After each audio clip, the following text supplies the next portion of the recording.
What's up? What's up? What's up, family? It's Caden here with Urban Finance. I am here with my brother Anthony Smith, and I'm excited for our conversation today. We're going to be talking about how to become a financial advisor.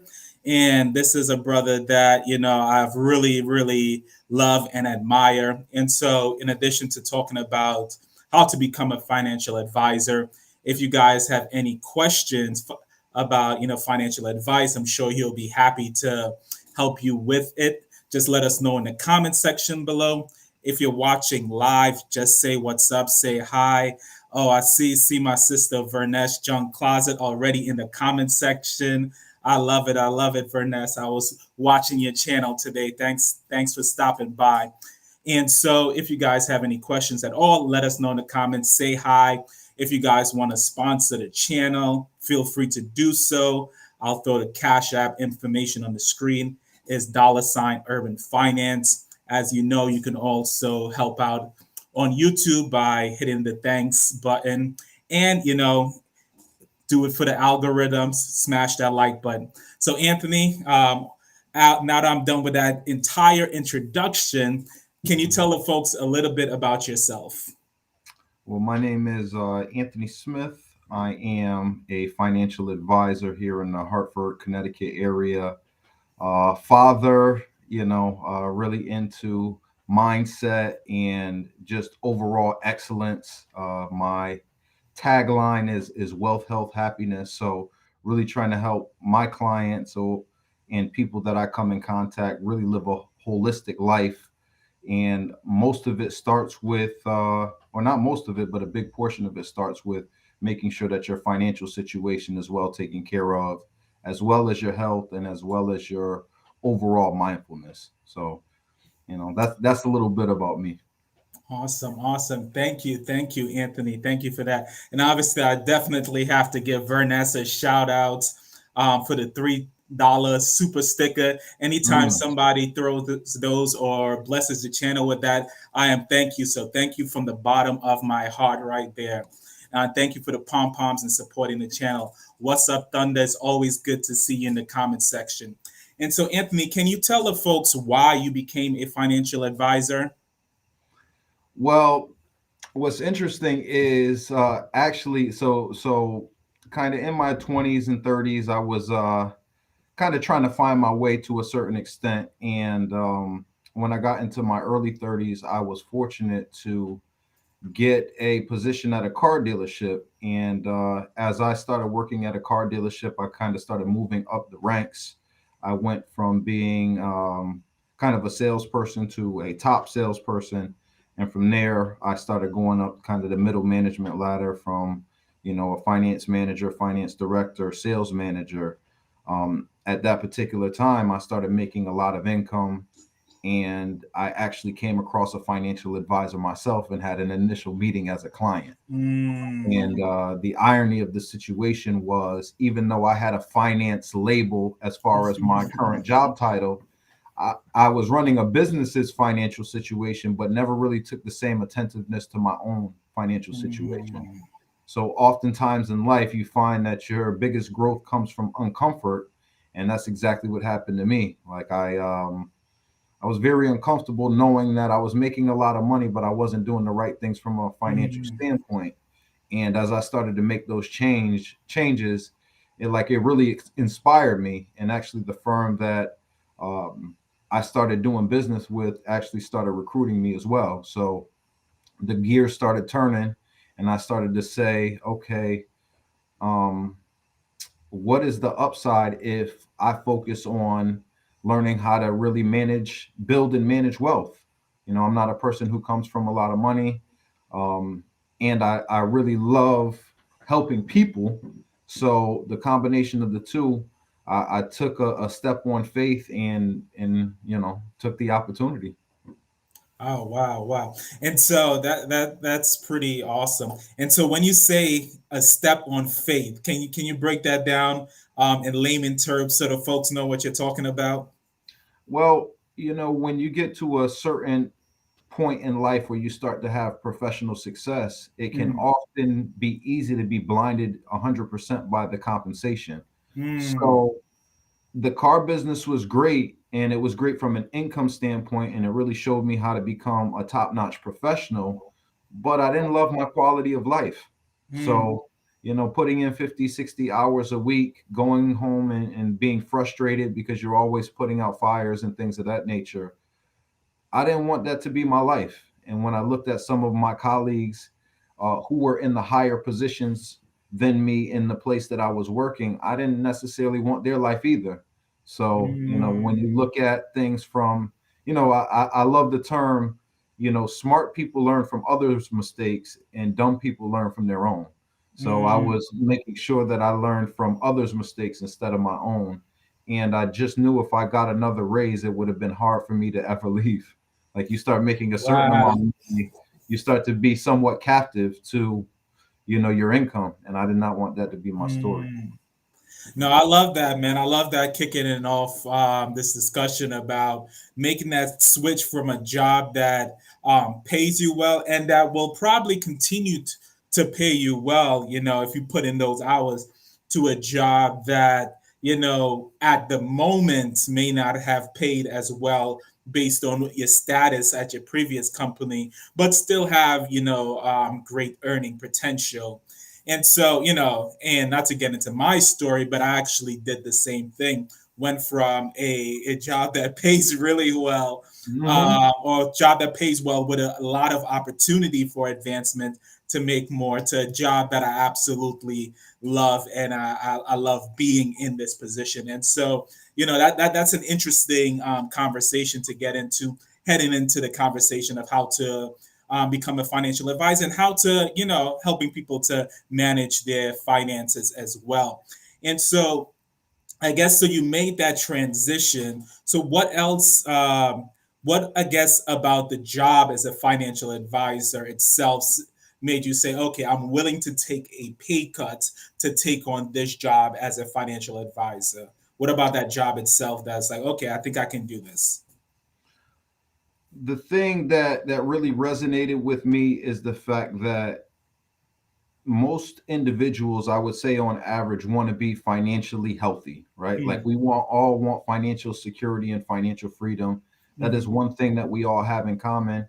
And I've seen a lot in my personal life, watching my elders struggle from a financial standpoint, and I did not want that to be my story. So I figured mm, if I learned the game of money, right, the game of finance, it would forever change my destiny and my family's destiny. And mm. I, not to drop the bar from Kanye, but having money ain't everything, but not having it is. So, Mm. I wanted to make sure that I was doing the best to make sure that my family was in the best position possible. And even as we're on this journey, man, you just keep learning more, and I just like to be a student, right? And I felt like in my other position I would have kind of maxed out.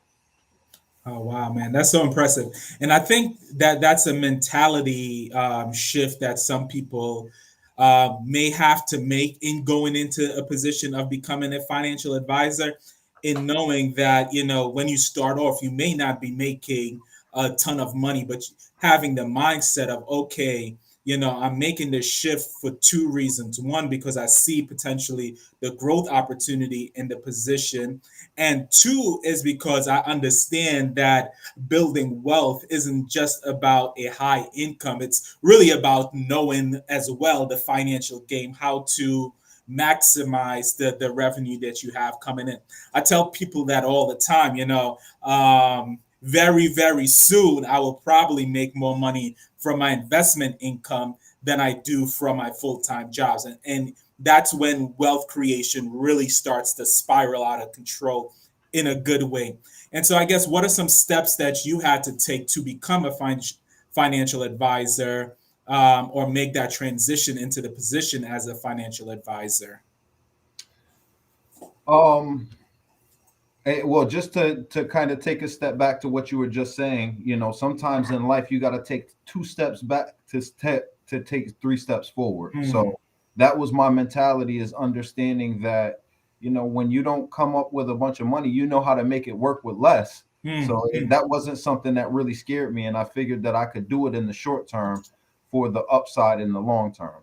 But ask that question one more time, just so I make sure I'm on point with that. So, what are some steps did you have to take when you made that transition to become a financial advisor? What are some of the initial things that you had to do to begin the process of becoming a financial advisor? And while we're at it, what does a financial advisor actually do? So I guess I'll answer what a financial advisor actually does first. So I essentially help people save, budget, invest in different types of stock market investments, help people acquire different types of insurance coverages, make sure that people are managing debt adequately, their cash flow, really all of the different parts of your financial decision making, making sure that they're not paying too much for their mortgage. And these are all things that I get compensated from, but I essentially call myself like the point guard. I Mm, have a team of professionals around me, lawyers or attorneys to make sure that people get their legal documents done. Um, like really helping somebody have a sounding board for the different financial decisions that they need to make in life. mm, And mm. as far as the requirements, initially my journey started with getting my insurance license, my life and Mm, health insurance license. mm, mm. So funny thing about it is that before I got into the car business, I already had my insurance license, but I just Okay. didn't know how to be a professional at that particular point. So I had my Mm. insurance license back in 2014. So it was something that I always had an interest Yeah, yeah. in being in the wealth management and kind of financial services realm. But there is a certain level of professionalism you need to have to be successful. And back in 2014, I just wasn't there. Mm. So the starting point for most people is to obtain their insurance license, and from there you get the investment licenses. So they have the Series 6, the Series 7, and then you've got some of the 63, 65, 66. Those are some of the different investment licenses that are out there. And after I got my life and health license, essentially I got my investment licenses thereafter. Okay. And do you mind sharing with folks what investment license? So you got your life and health license, and those enable you to essentially sell life insurance and things of that nature. And then you got some of your investment in license. Do you mind sharing with folks specifically what license you got and what those license enables you to do? So right, they have what they call the Series 6 and Series 7. When you pass the higher number, like when you get the Series 7, the Series 6 falls under that. So the Mm-hmm. Series 7 gives me the ability to sell investments, 401k plans, really any of the different investment products out there. And then Mm-hmm. I also have the Series 66.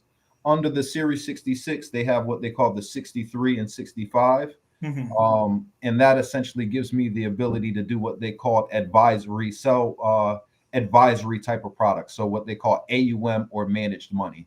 So Mm-hmm. that essentially would give me the ability to entrust one of the fund managers on Wall Street that would essentially match an individual's risk tolerance with the type of investment that we put them in. And then that manager on Wall Street will buy and sell different stocks within the portfolio to make sure that it is staying in line with the client's risk tolerance or what they're looking to accomplish from like a growth standpoint. Awesome, awesome. Thanks for sharing that. So, just for the folks out there, I'm here with Anthony Smith. We're talking about how to become a financial advisor. So, if you have any questions on that topic, or if you just need, if you have any questions for him as a financial advisor, feel free to drop it in the comment section below. And so, I guess, Anthony, what type of people are tend to be successful in the role as a financial advisor? Oh, that's a great question. The people who tend to be successful in as a financial advisor are people who are very perseverant and very disciplined and self-motivated.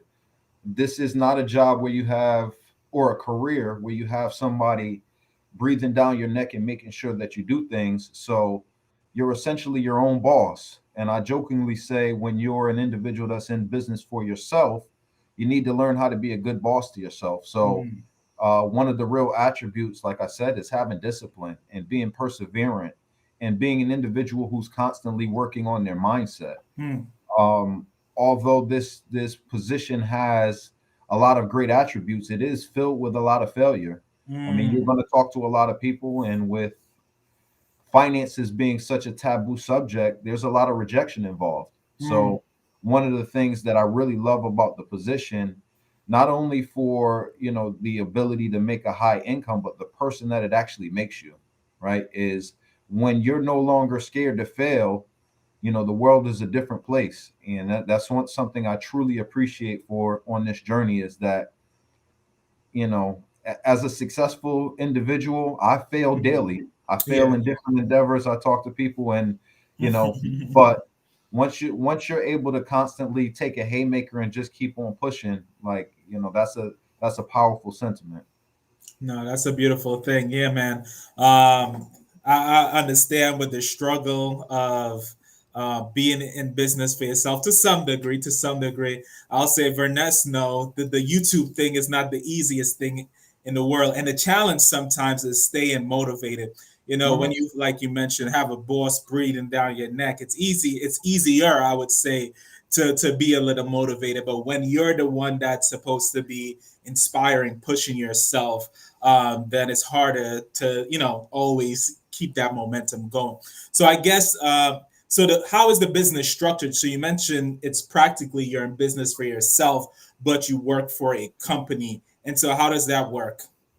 Well, I'm actually partnered with the company, so um, essentially each company has a somewhat of a different structure, but the way that mine is structured is, I'm a 1099, so it's not like they give me W2 income or anything of, Mm, of that nature. I'm actually what they call like a statutory W2, so mm, I'm able to write off some of my expenses as like a business owner, but mhm, they give me the option to take advantage of health insurance and a retirement plan, a pension, and like a 401k with a match. So mm. it's uh it's an interesting dynamic. It's like being a independent contractor within a group, and you're using some of the group's resources and experience to kind of help you facilitate business. Nice, awesome. And so Thunder has a question. Um, Thunder said, "Do you need to be a certain income level to need or want a financial advisor?" I think that's a fabulous question, and a lot of people often wonder. No, Thunder, that's an absolutely great question. I would say that most people in the wealth management space would want you to be at a certain income level to work with them. But my situation is a little different. Now, I don't, you don't always want fixer uppers, but understanding where, this is the urban finance channel, right? So a lot of people in urban environments aren't necessarily known to have super high income, but it's all about helping people move to the next step. So I would say on average, the business would want you to be at a certain level, but myself specifically, if I can help people get to the next step and kind of upgrade their life, I like working with anybody that I can have an Mm, impact with. So, um, from a financial standpoint, is it always the best use of my time? No, but when you talk from a fulfillment level, when you help mm. somebody just get some information and they're really grateful for it, you can really go home and put your head down on your pillow at night and feel good about the things that you're doing. And No, and that's and not to mention, like, a lot of this business has gotten a bad rap based on some of the unfortunate things that some of the other people in the space have done, probably most famously like a Bernie Madoff. mm, It's really given the business a bad name, but everybody isn't in this business to be like a rich tycoon. Like, I got into this business probably a little bit naive, not mm. knowing exactly what it entails. And I think it's like that for most opportunities, right? You figure out a lot of the things when you actually get in the door. But the thing that drives me is being able to help people within my community. And, even using myself as an example, if I met myself 10 years ago, there's no way in earth I would have thought that I would be where I'm at right now, right? So oftentimes when I sit down with people, I may see more potential in themselves than they do, right? Mm. Because I may see a piece of myself there. And oftentimes you can have that one conversation. And I love the phrase, a pebble to you could be a boulder to me. So I Mm, like to have those I like that. I like that. thought-provoking conversations, and oftentimes I call it financial self-discovery. So if I Mm, can help somebody discover some different things about finances and really take things seriously, you know, that's what it's about, right? Like, as much as financial planning is about economics, it's about behaviors as well. So mm. bringing those behaviors to the forefront, and showing people that they are not just the victim of their everyday habits. Yeah. You actually can change that loop if you're intentional and purposeful and really have an end goal. And I to me, I think financial planning is glorified goal setting, right? Like anything Mm, in life, if you don't have a destination and you just hop in the car, how do you know when you arrive? mm. So I help people define exactly what they want out of their life. And Kaden, have you bought a car before? Yeah, I certainly bought a car. Right. So when you go shop for a car, as soon as you hone in on the specific vehicle that you want, don't you start seeing that vehicle everywhere on the road? Yep. Right. So that's the same thing with goal setting. Though, when you set a goal, the pathway to the goal starts to reveal itself, because now you've actually defined what you wanted. So, Mm. it's that same principle. Define what you want, and then the pathway to get there starts to become increasingly clearer. Awesome, awesome. And I'm loving these questions to from Thunder. Thunder, if you want, I could throw you the link to join the chat, and you could ask the questions live. I'm always down to get some live guests. Uh, but Thunder also asked, so if you're not if you're not at the income level to need a financial advisor, and I now even ask you, Anthony, if you can put a number on that. And I know you're saying for you, it Mhm. doesn't matter what income the person has, but this is the question. If you're not at the income level to need a financial advisor, is there anything someone can do to ensure the next generation can be in position to need a financial advisor? I mean, Kaden, we've had this conversation. There's two guarantees in life, right? Death and Mm, taxes, right? mm, So, oftentimes when talking about insurance products, life insurance specifically, oftentimes our community looks at it as a thing of, let's just give me enough to bury, right? mm, And honestly, there's a lot more eligibility for bigger amounts of life insurance, especially for young and healthy people. So making sure that you have the right amount of life insurance, so at whatever point that you pass away, the next people in your generation actually have a great start. It's hard to build a generational wealth if every generation has to start back from zero. mm. Yeah, no, I hear that. I hear that. And so I guess what type of um I guess income would you recommend that people who should be looking for a financial advisor? What type of profile of person should be looking for a financial advisor? What's interesting, Caden, is as much as I would love to put an income parameter on it, what's interesting in this career, I've seen people who've made $50,000 a year be actually millionaires, and then I've seen Mm. people who make $250,000 a year have a negative net worth. Right. So it's really, the old adage is, it's not what you make, it's what you keep. So Mm. what I look for more than anything is somebody who has a growth mindset, somebody who's not looking to live beyond their means, somebody who has some level of inherent discipline, because those are the things that make somebody successful financially. Oftentimes, an individual can be just like how I was previous to getting in this position and in my previous career, which is just being income rich. Mm. The only thing that you have is a lot of income, but if you're spending more than you're making, like, It really that's doesn't matter. It doesn't yeah. put you further ahead in the end roll. And it's funny because I always say to people, and sometimes people feel like it's about your mentality is like fluff in the conversation. And when people spend a lot of time talking about mentality, sometimes people feel like, oh, you're not giving me the real secrets to success. But I think those who have been able to be financially successful to any degree, that can be 100,000, that could be 500,000, that could be a million, really knows that that mentality piece is what makes you and breaks you. It really does. And so, sometimes when people stress that, it comes off of like, tell me the real secrets. But that's a huge part of it. That Mentioning, that that is the real secret, right? yeah. Like that is the real secret. Is it's all about your mindset. I Mm, mean, when I often ask people. I actually had a mentor who asked, what's the most valuable real estate in the world? mm, And people often say, oh, Los Angeles. They say New York. They say mm, Dubai.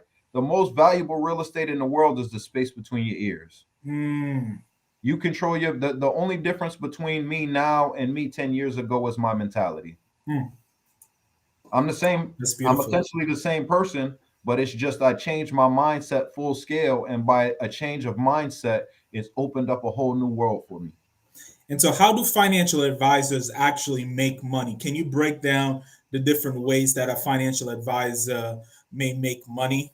And I think this is good for both Hmm. those that are interested in going into the field, and I always say good for those that are have a financial advisor because I always want to know how someone gets paid. I think the first time I had a financial advisor, I asked them how they got paid because for me it matters. So can you explain how a financial advisor gets paid? Well, there's a few different ways depending on the size of an individual's portfolio. You can get for investments get like a commission if you're buying different stocks and different mutual funds and ETFs and things of that nature. We also get compensated from insurance products. So Mm, being life and health licensed, when I put an insurance portfolio together for somebody, whether it's life insurance, health insurance, disability insurance, I get compensated not from the individual, but from the company that they do the contract with. So mm, essentially, you get a commission on products from the on the insurance side of things, not from the client, but from the company that you essentially do the business with. And then on the investment side, commissions as well. And with the Series 7, the license that I have, I can actually do fee-based planning as well. So I mm, can charge somebody a flat financial planning fee, and then they don't pay me commission on any of the products. mm. Typically, the fee-based planning is more for people with a little bit higher net worth because there's going to be a lot more moving parts in a situation of that magnitude. Oh wow! And so, I guess what's a range for the fee base? Like, if you were to charge someone, let's say they had a little bit of money and they're like, I don't like the idea of commission because and so I want to do fee base. Mhm. I guess what's the type of range for a fee base? I would say anywhere from about $500 for like a simple scenario to a few $1,000s on the high end, and obviously it could go up higher if the individual needs more hand holding when it comes to fee based planning, how often they want to meet. So I would say the minimum is probably about $500 for a small kind of simplified portfolio, but a few $1,000s for more extensive planning needs. Mm, that's And I awesome. just, I just, I just got distracted by my man Malik Champlain with the. There you go, Malik. Yeah, Hardest financial advising out. Yes. say you're the hardest working financial advisor. Shout out to Malik. Shout out to Malik. Always good to get love in the comment section. And I will say, man, this is not for the faint of heart. Like Mm, just to give the people an idea, a regular day for me is the alarm going off at 4:45 in the morning, getting up, really practicing some gratitude, making sure that I'm grateful for the opportunity to get up for another day, taking some time for meditation, really working on my mind. I'm at the gym working out by 5:30 in the morning. I'm done by 7. um, Take a shower at the gym, get to the office at 7:30 in the morning. So you looking right here, it's dark outside, but this is 10, 12-hour days are a regular occurrence if you want to be really successful, right? Mm, mm, And this isn't for the faint of heart, but like, when we talk about success, mm, the doors of opportunity are reserved for those who continuously knock, mm. right? I like So, that. I like I that. chose this career not because it could be easy, but because um essentially I want to have a great life, and it's hard to get there, right? If it was easy to have a great life, everybody would have one, you know. So just if you got a workman's like kind of work ethic, then this is something that you could succeed in. Awesome, awesome. And so we got another question from Thunder. If you guys are watching live, if you guys have any questions or comments, let us know in the comment section below. And, I'll be sure to read it to Anthony. Or if it's a question for me, hey. And so Thunder says, if you're a blue collar guy or girl, would you recommend term whole life or an IUL to make sure the next generation is in a better position to achieve more than the previous generation? Thunder with another great question. We like that, Thunder. Well, what I would say is that everybody's situation is unique when it comes to financial planning, and that is one of the things that is a misnomer when I watch things on YouTube and things of that nature. Mm, Everybody's situation is different, and it depends on essentially what you want the outcome to be. For example, term insurance is great if you are somebody who has young children, and the reason for term insurance is to essentially cover your income in the event that something happens while children are young, right? mm, Because term insurance is essentially used to be a replacement of your income, right? mm, If you're mm, making $100,000 a year, your kids want to go to college, you've got goals and aspirations, family vacation, homes, and all of these things. If you're not here, do you want those things to suddenly stop because you're mm, not there? Or do you want to make sure that your income is covered in the event that you were to pass away prematurely? mm, Right. So that's an example of what term insurance is for.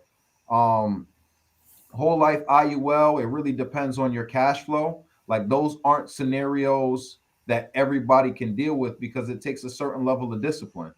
Those mm, are the policies that are going to be pretty much in your life forever. So I typically start people off with term insurance to really what they call lock-in insurability. mm, That, once you start having health issues, and in our community, high blood pressure is rampant. mm, Um, Diabetes, things of that nature. Once you start having those types of medical issues, it becomes really hard to get insured. So mm, that's why it mm. makes sense as individuals are young and healthy. I mean, you can get $1 million of term insurance in your 20s for, 20 to $25 a month. It's like Yeah. pennies on the dollar. But you buy that for being forward thinking, understanding that in the future you might have to convert that into a permanent product, or you might have some health issues, and you want to make sure that you have your insurance need taken care of, not only now, and even if you don't have a family, but if you plan to have a family in the future, you already want to have that taken care of when it's the youngest and the cheapest. No, that's beautiful, and I'm a huge, huge fan, and like you mentioned, I think, and I mean, Anthony, but I have my life license as well, Hmm. and I'm a huge, huge fan of term insurance, and I do agree with you 100%. I do think certain people, IULs or whole life is actually great for. It Hmm. just depends on your particular situation, but I think, everyone should at the very least, have some type of term insurance, and getting it young. It's the best thing that you can absolutely do, because you can get a 30, I mean, my 30-year insurance is only, what, like 40 something, maybe $50, and that will cover everything that my family would potentially need if I pass away, and like you said, you can get millions of dollars, and we never know, especially in this age of COVID, we never Hmm. know. And we can, it's a very easy way to set your family up for success. And so I usually encourage anyone at the very least, to get some type of term life insurance. And just funny story, when I did sign up for my term insurance, it was a few years back. I think I got it after I got married. I think Mm-hmm. that was my catalyst. Like, okay, I got a wife now. If I Mm-hmm. go, I want to be able to make sure, that she's taken care of, the house can get paid off, things like that. But, and you're talking about the health aspect of things, I'm about, I've been trying to go to the gym every day. I'm about, what am I, like almost 210 pounds right now. And, for me, that's heavier than I want to be. I'm still a pretty slim brother, but, I'm trying to get under 200. But the point that I share this is that I was thinking I was 200 at the time that I got my life insurance. And then when the nurse came and weighed me, she was like, oh, you're 210. But just that 10 points in my weight increased my insurance. Mm-hmm. And so, not only just your health is a factor when it comes to insurance, your weight, and that ties in with your health as well. Your weight is a factor as well when it comes with insurance. And I say that to say most of us aren't getting slimmer as the years go by. Some of us are, that's what I'm working on. Trying to get back to my high school weight, but most of us aren't getting slimmer as the years go by. So not only you're going to pay more for your age, you're going to pay more for any type of life changes that's not for the positive, whether Yep. it's health concerns, weight, things of that nature. And so, getting life insurance as young and as soon as possible, especially term life, is something I'm a strong, No, strong advocate for. no brainer, right? And so there's a few different factors that come into that. Is that life insurance isn't about you. Life insurance is about your loved ones. So Mm, even somebody who doesn't have a family, like if you pass away, who pays for it? Right? Like that's about taking personal accountability for the people that are around your circle, right? mm, Like we said, the two guarantees in life are death and taxes, right? mhm, And you want to make sure that you're not leaving somebody else to pick up the mess. I mean, how many of us I don't want to disparage anybody for anything they do, but when you see a GoFundMe, it's hard to look at, right? mm, You when I see GoFundMe's, it really kind of it upsets me at a certain point because especially people with families, because that's mm, really an irresponsible thing to do, right? mm, Is to leave your family to pick up the baggage. Like it's hard enough to grieve, but then mhm, you put people in the hole to be able to, bury you and things of that nature. It's just not right. And um the good thing about term insurance is only 2% of term insurance policies pay out. So, mm. if you want to live a long time, buy a term insurance policy. The law of averages say that means you'll live a little bit longer. Yeah, yeah. And so yeah, and that's the thing. I always tell people though, like, and I've seen, and I've actually sent people, recommended Anthony to people because I think, overall, it's a brother that I love. He's a stand-up dude, and I think he does it for the community. But I've reviewed people's policies before, and honestly, people that are close to retirement, in retirement, and truly have been disgusted by them, the types of policies that some people have given people. And these people took their policies out sometimes 30, 40 years ago, probably by somebody that didn't look like them. And they really screwed them over with the Hmm. policy. And, some of the annual renewable policy that I've seen people get where they started at $25, but now into retirement have to pay $500 to keep up with their policies. And so, and so also finding someone who you trust, I think, to be Hmm. your financial advisors to write these policies for you, I think is a big deal because like I said, Anthony is a brother that does it for the community, and I know that a lot of other people do the right things as well. But some people craft policies where it's very beneficial for them and may not in the long run.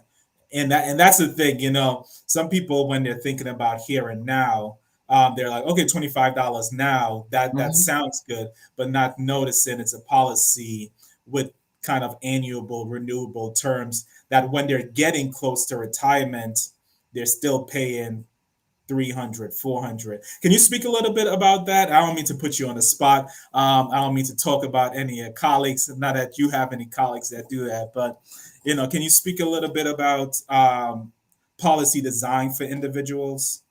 Well, like one bad apple can ruin the bunch, right? So Mm, you could have a bunch of people doing the right things, but if somebody puts an individual in the wrong product, it can make the whole uh, profession look bad.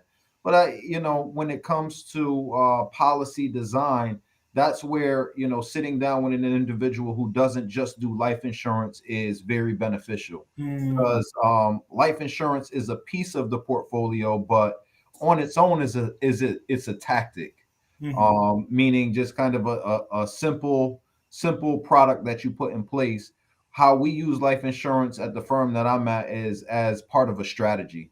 So mm, life insurance is one piece of your financial puzzle, but we mm, want to make sure that it fits in well with the rest of the things that you have going on. So just like a lot of the other things in financial planning, I guess it really depends on your personal situation, the type of cash flow that you have available, the type of income you have, the debt you have, family dynamics, like how liquid is your cash flow. There's a number of different factors that come into case design, and that's why we don't take it lightly. Like mm, I even when I get like life insurance specific type referrals, I always try to understand the whole picture. That way I mm, can make sure that I'm giving somebody a suitable recommendation based on their specific situation. mm, But I would say a rule of thumb is, when it comes to like permanent insurance policies, anything that you're going to keep that's going to be a really big monthly commitment, you want to make sure that you are a disciplined individual, that you have the right amount of cash flow, and that you're not putting yourself in a bad position. You don't want to be insurance poor, that's for sure. mm, Insurance cash value within an insurance policy has a place because it's kind of slow guaranteed. There's some guarantees within the contract that grow over time, but you definitely want to have some growth funds on the opposite side of that. So it's just like everything else, right? You got to have some aggressive money, and then you've got to have some safe money, and really trying to find that right mix for your comfort level is what's of the utmost importance. yeah. And I was talking about purely term life, not even like whole life or anything like that. But and so we talked about what a financial advisor do, a lot about of what a financial advisor do. What are some things that people think financial advisors do, but they don't actually do? Or is there anything in the financial space that they Yeah, don't do? absolutely. I think oftentimes we can be confused as like an accountant, where we Mm, like, get somebody's books together. And if they're like a small business owner and they don't have necessarily an idea of what's coming in and what's going out, we partner with accountants to make sure that our clients have the necessary bookkeeping needs. Another thing I think a misconception is like credit repair. mm, Now, me specifically, I tend to help with credit because I have a background in the car dealership. mm, So I have specific knowledge on how the banks work from a credit standpoint. So that's something that I do specifically for my client, but it's not something I get compensated for. It's mm, just something that I do because I feel like it not even I feel, I know it helps the overall financial wellness of my clients. So it's just something whenever somebody comes into, my world, this little atmosphere that I brought, I'm always trying to provide value on any level I can, and oftentimes that has to do with credit. But I would say 9 times out of 10, your local financial advisor is not going to really give you any credit tips. That's good to know. That's good to know. So I would say, thank you, Anthony, again for joining us for this conversation. You shared a lot about how to become a financial advisor and a lot on as well, things that people can do in order to improve themselves financially. I do want you to share, Vanessa had the question in the comment section. Can you share how people may contact you, how may people support the business your business? Absolutely. Well, I've got my email address. I guess I can put my email in the contact, my email. And just reach out. Like, I've got LinkedIn. You can look me up on LinkedIn, Anthony Smith, CFS. And yeah, I mean, I just love connecting with people. Anybody who needs any information, like, I'm always open to build new relationships and help people wherever I can. So I Awesome. would say LinkedIn is a good place. My also have a Facebook and a Facebook business page. My Facebook is Anthony. Funny enough, my middle name is Ira, Ira. So that's one of the big financial products. So Anthony Ira Smith. So a little poetic justice there. So Yeah, I just started putting all my stuff with my middle name because I think that's pretty cool that yeah. one of the products that I deal with is actually my middle name. So I want to start making my name synonymous with wealth building. No, I hear you there. I hear you there. I'm trying to do the same thing. What's up, Soap? Thank you for joining us in the comment section. And what I'll do as well, I have your email, Anthony, so I'll put it in the description for the video. So if anybody sees this video, if anybody check out the description for the video, they'll have your email address and we'll be able to contact you as well. Verness said she just connected with you on Facebook. And so, thank you everyone for joining us for this live. I hope you found it informative. If you're looking for a career change, if you're looking for, can you do this as a side hustle? Would you recommend doing this as a side hustle as well? Or do you think it should really be for those that is looking for another full time career? Could you do it? I think you could do it as a side hustle, but this financial world is so vast and things are changing so often. Like, you Mm, really have to be dedicated on a high level if you want to be the best that you can be, because it takes a lot of time and effort and reading mm, and just being well versed on the different things that are going on. And as we know, in this world that we live in now, things are changing so constantly. So mm. could you do it? Yes. Do I But you think don't it would be? recommend it? Well, I just don't think you would be able to. You wouldn't have the type of success that you really Mm, would want if Well, I guess it really depends on the individual, but I think that it could be done. I just haven't seen many people do it in that capacity. Let me mm. say that. Yeah. Yeah. Okay, that's good to know. That's good to know. So it's something that, that takes a lot of your time. I think this is what Anthony is saying. And so something you Mhm. really have to be dedicated to. Thanks again, Anthony. I appreciate you taking the time to come on the channel to speak to the folks about how to become a financial advisor, and again, giving them tips and tricks to help improve themselves financially. Thank you for Ness, Thunder, Soap, who just joined us, Malik, everyone that's joined us live. We appreciate you. Happy Thanksgiving. If I don't see you guys before there. And Anthony, I'll let you get the last words, whatever you want to tell the folks. If you want Well, to do any shout outs or anything. well, I want to shout you out. I want to shout out my man Caden, man, for bringing me on today. Truly a special and intelligent individual. There's oftentimes I can call him, even with me being an advisor and being in the industry, Caden is one of my most trusted resources whenever I have any types of financial questions. So, truly a titan in this business. And, I really appreciate being in your atmosphere and you letting me on Urban Finance. I watch all the videos. You see me, I'm a subscriber. So, smash that like button. Thank you, man. I appreciate the love. God bless y'all and happy Thanksgiving.